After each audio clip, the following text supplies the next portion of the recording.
Giặc cho đưa đèn gì lại từ từ ho mà chân chơi đi xa lưu na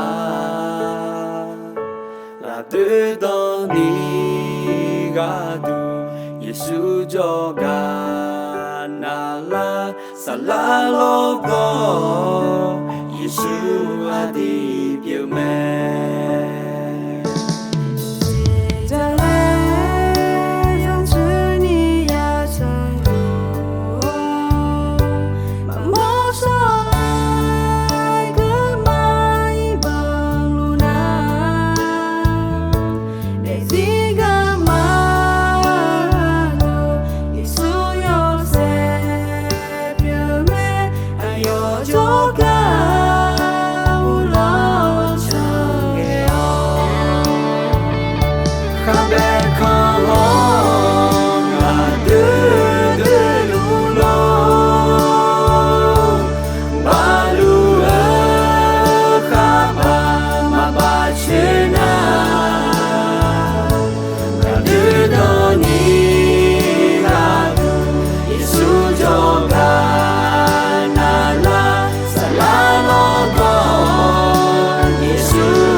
đưa đèn gì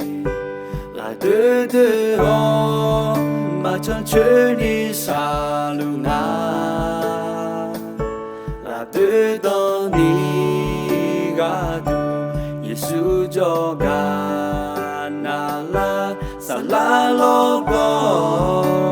Giêsu a đi biểu mẹ